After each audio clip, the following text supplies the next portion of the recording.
A+. Yay! While the Cowboys and 49ers were among the teams that received the B.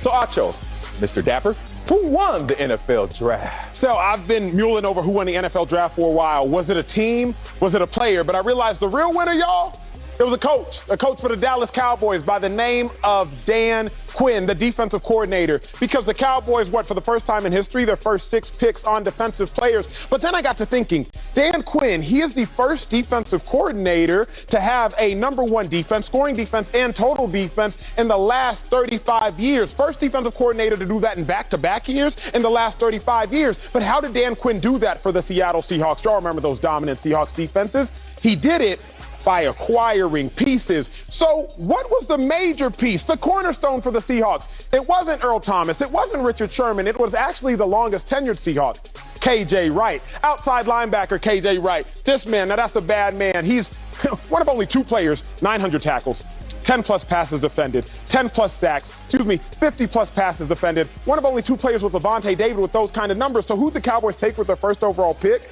Micah Parsons, 6'3", 246. KJ Wright, 6'3", 246. So Dan Quinn, he got the first ingredient that he needs amongst his major ingredients to prepare that great meal on defense. But then outside of that, who else did the Cowboys take? The Cowboys took Nahshon Wright. They took Nahshon Wright at cornerback. Now, Nahshon Wright, you got to find your Richard Sherman. Richard Sherman was 6'3", about 215, 210, a bad man. But Nahshon Wright, the cornerback, he came out after they drafted him, and he has some bold words. He started comparing himself to Sherman. He said, I kind of look at myself like a more athletic and agile Richard Sherman. Yeah, that scheme just fits perfect. But here's the thing, Wright. Here's the thing, Cowboys fans. You don't got to be Richard Sherman, because opposite Richard Sherman was a 6'4" cornerback, Brandon Browner. Remember, Brandon Browner was a dude, too. He went to 2 Super Bowls. He won 2 Super Bowls. He was a Pro Bowler in his rookie year. So, Nahshon, you ain't got to be Sherman. You just got to be Browner, but the Cowboys would love it if you were Sherman, too. Now, there's another player who we're not really thinking about when we think about the great Seahawks defense. But the most important player defensively in the Seahawks' most important game in the last 10 years wasn't actually Bobby Wagner. It wasn't Earl Thomas. It wasn't Richard Sherman. It wasn't even KJ Wright. It was their 3rd best linebacker, Malcolm Smith. Because remember, Malcolm Smith won Super Bowl MVP, a weak side linebacker who's rangy and can cover. Who did the Cowboys get in the 4th round? Jabril Cox, a weak side linebacker who's rangy and can cover. And then lastly, I'd be remiss if I didn't mention the Cowboys' 2nd overall pick, their 2nd round pick at cornerback, because opposite Richard Sherman, you always kept the dog. Jeremy Lane, you kept the dog in Byron Maxwell, and the Cowboys also got their lockdown corner on the other side too. So, when I think about who really won the draft, so many players, so many teams, but it was actually the Cowboys, and specifically the Cowboys coach and Dan Quinn, because now, as he's trying to figure out how to build this perfect defense to complement his phenomenal offense, he acquired some of the missing pieces that he needs. But what say you, Marcellus? Oh, man, let me compliment your phenomenal take. Let's go from the big board to the big dog at the desk over here. I like that. You went personal. You went to a person who could really translate all of these picks and make something happen in Dan Quinn. But let's keep this in total package. I want to talk about a team. And I want to talk about a collection of players that can make an impact on that team. I want to talk about the Los Angeles Chargers. Yes, the Los Angeles Chargers. They won the draft for consecutive years. Mind you, Justin Herbert was drafted 6th overall last year. That wins the draft. I don't give a damn what happens in any other round. You got Justin Herbert on your team. You have won the present and future. But let's talk about this year's draft and the draft picks. Rashawn Slater, offensive tackle, Northwestern. Beast. Okay, so he got a little brain on him, little brain, not Ivy League, but little brain on the little homie. Somewhere between Columbia and Texas. Northwestern lies closer to Texas. Closer to Yeah, you're right. But I don't want anybody getting that close to Columbia. They're going to think they Harvard. So here's the thing. Rashawn Slater's an athlete, brother. Tough, athletic offensive tackle. Some say the 2nd best tackle in the draft. Watching him and knowing his measurables. So I saw the film, okay. Then I saw the measurables, and the measurables support what I saw on film. Stu's athletic. Ran a 4.91 at his pro day. Now, full disclosure, I ran a 4.8 at the combine. Nervous, tight hamstrings, excuses. Dude, that close to me. Now, my pro day, I ran a 4.6, so I got right. I got back in form and shape. But the point is, this guy's an athlete. You watch him on film, he takes guys off the sidelines, like drives them to the sidelines, takes them to the bench. Second best lineman in the draft, respect to that. What's he going to be? A guy that can protect the Justin Herbert of the world, who is now your franchise quarterback. Let's go into the second round. Asante Samuel Jr. Damn, did I play against your daddy? Yes, I did. And now you talk about Jr., who some would say best corner in the draft. Some would say best man-to-man cover in the draft. But whatever you want to say, he shouldn't have been available when he was at number 47. He should have been off the board, but he wasn't. Now you find him on the team that he can make impact. These are two cornerstone picks for the Los Angeles Chargers. Let's talk about the Los Angeles Chargers. Why can these players have impact?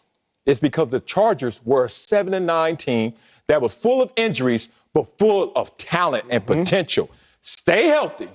We saw a 7-9 team that saw their quarterback change, make a push for a 7-9 team, Tampa Bay Buccaneers, turn into a Super Bowl champion. I know. I am not going on record right now saying the Los Angeles Chargers will win the Super Bowl because they were 7-9 this year. Quarterback continues to evolve. They can do something. But this team looks playoff bound. This team looks like it has a bright future. And these picks right here, especially at the top two in the first round and second round, is going to be part of that reason. I think it's indisputable that the Chargers were like a top 3 best draft. Like, it's indisputable. Even because, if you hate them. in all honesty, we all knew the Chargers just needed a tackle. Yeah. Protect Justin Herbert, and you get that in Slater. But you also see what happens if you don't have a tackle, if you don't have a great offensive line. Cincinnati Bengals, Joe Burrow, as great of numbers as he was putting up, he got hurt. So why I zoom in and hone in on the Cowboys is kudos to Jerry Jones. Like, to me, this may be Jerry Jones' best draft, not because of the talent he acquired, but because of the discipline he showed. Okay. So, you know Jerry Jones, big dog. For the last 10 years, you could argue that he's really committed to offense. First, offensive line. Remember Jerry Jones, Tyron Smith, 2011. Jerry Jones, Zach Martin. Jerry Jones, Travis Frederick. He was like, nope, I'm going to build my offensive line.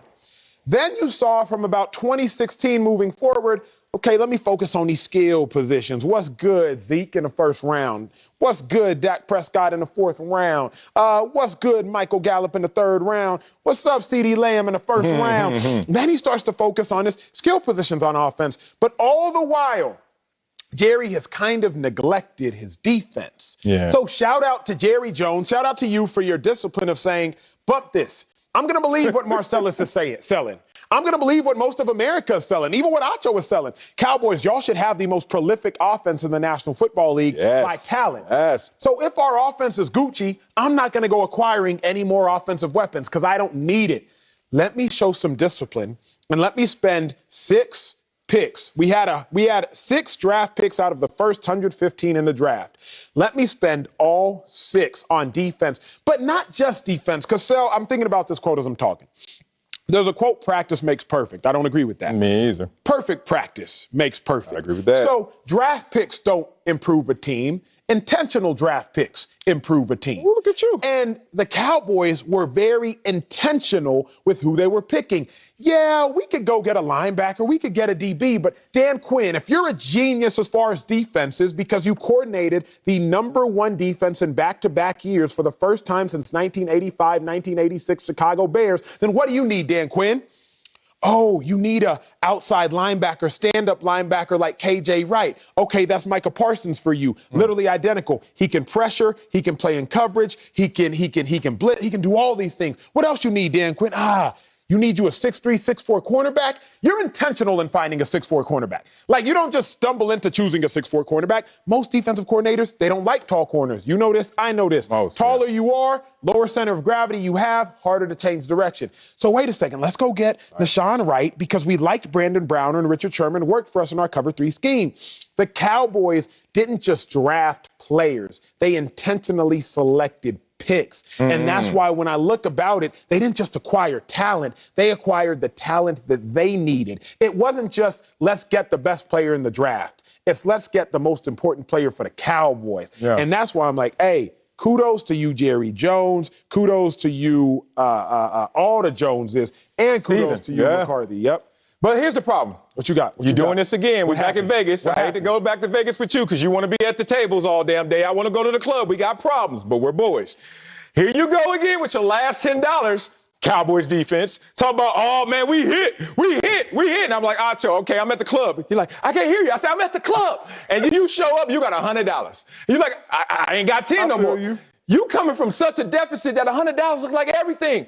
Bruh, the Chargers started off with a G and just doubled up. Got 2 G's. They can come to the club with me. They can help on the bill. You can't help on the bill with $100. There ain't even one drink in Vegas. So here we go.